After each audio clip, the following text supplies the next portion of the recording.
federal officer shot a person in the leg in Minneapolis.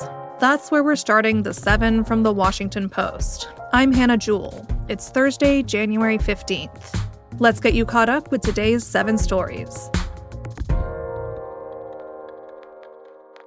Last night, protesters and ICE agents faced off in Minneapolis. In the days since 37-year-old Renee Good was fatally shot by an ICE agent, the federal government has sent thousands of additional officers to the city. In a primetime address yesterday, Minnesota Governor Tim Walz called on the federal government to end this occupation and urged Minnesotans to continue to protest peacefully. Armed, masked, undertrained ICE agents are going door to door, ordering people to point out where their neighbors of color live. They're pulling over people indiscriminately, including U.S. citizens, and demanding to see their papers.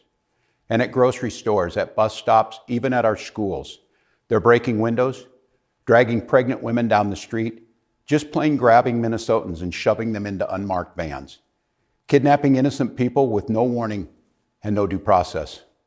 Last night, the Department of Homeland Security said a federal officer had shot another person in Minneapolis.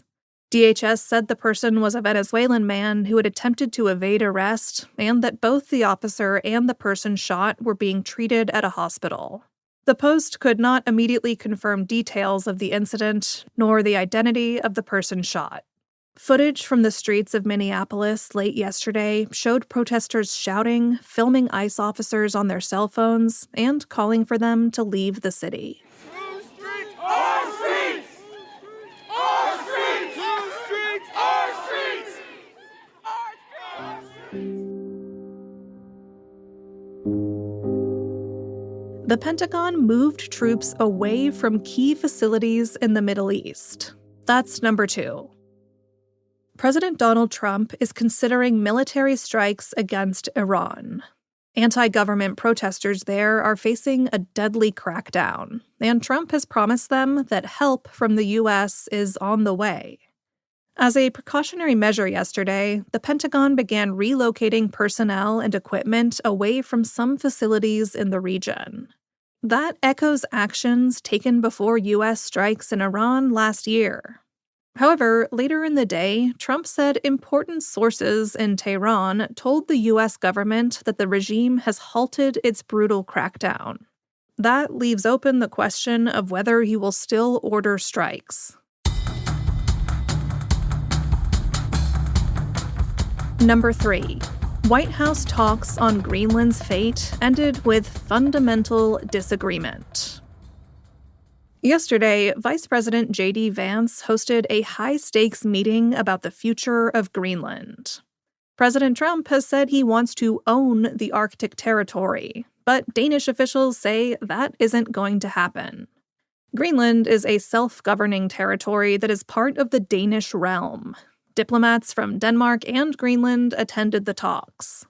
Denmark's foreign minister said it was a frank but also constructive conversation, but that the two sides have a fundamental disagreement over Trump's demands to take over Greenland.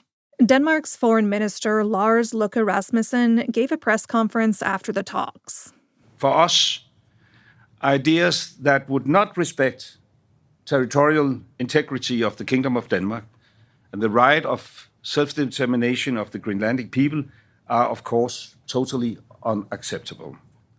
Trump told reporters after the meeting that he had not yet been briefed on the talks, but said that the U.S. had a good relationship with Denmark and that he thought something would be worked out.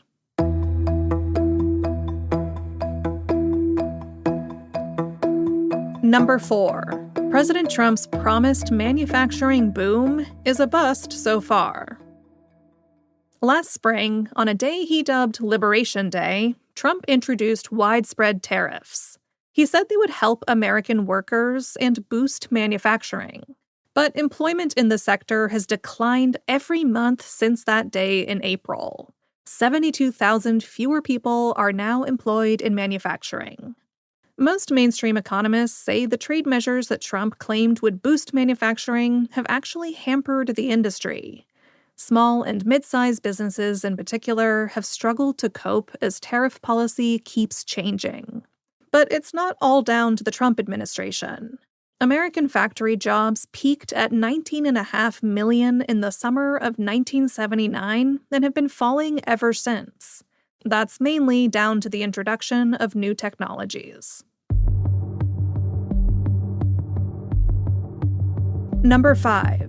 FBI agents searched a Washington Post reporter's home. Yesterday morning at 6 a.m., the FBI executed a search warrant at the Virginia home of our colleague Hannah Natanson. Federal agents seized her phone, 2 laptops, and a Garmin watch. The search was part of an investigation into a government contractor who was accused of illegally retaining classified materials. Hannah reports on the Trump administration's transformation of the federal government. She has written about what it's like to be the Post's federal government whisperer, handling more than 1,000 sensitive sources. She is not the subject of the FBI's investigation and is not accused of any wrongdoing. But the search of a journalist's home is exceedingly rare. Many journalists see the FBI search as a jarring new step aimed at limiting their ability to gather information.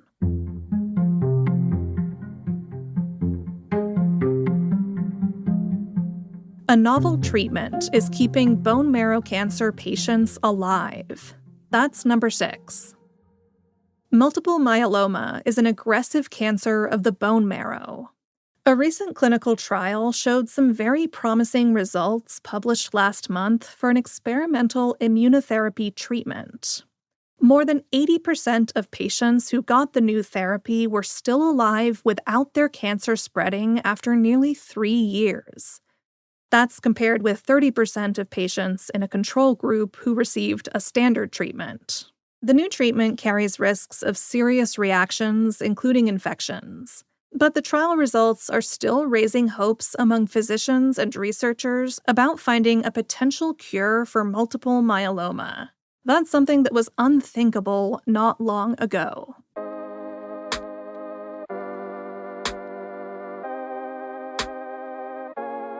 And at number 7, microplastics from washing clothes could be hurting your tomatoes. In a new study by researchers at Cornell and the University of Toronto, tiny polyester fibers shed from clothing harmed the growth of cherry tomato plants. Experts say every load of laundry releases millions of tiny fibers into sewage systems and subsequently into waterways, soil, and the atmosphere. Many of these fibers are microplastics shed from polyester and other synthetic fabrics. This study with cherry tomatoes could be bad news for agriculture, which uses treated sewage sludge as fertilizer for crops. That sewage sludge contains microfibers from household washers. Sorry to keep saying sewage sludge while you might be drinking your coffee. While this is concerning news, there is a lot you can do to reduce the amount of microfibers released by your clothes, other than becoming a natural fabrics Instagram influencer. You can find our tips of how to do that in today's newsletter.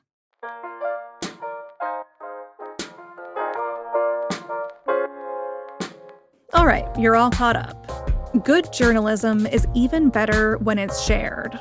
With a premium subscription to The Washington Post, you get 3 extra accounts to share with friends and family, so they can stay informed too. Right now, you can get a premium subscription to the Post for $6 every 4 weeks. Just $6 unlocks trusted reporting to share with other people in your life. After your first 6 months, it'll cost $19 every 4 weeks. You can cancel anytime. Head over to WashingtonPost.com/subscribe and get premium access to The Washington Post today. That's WashingtonPost.com/subscribe. I'm Hannah Jewell. I'll meet you back here tomorrow.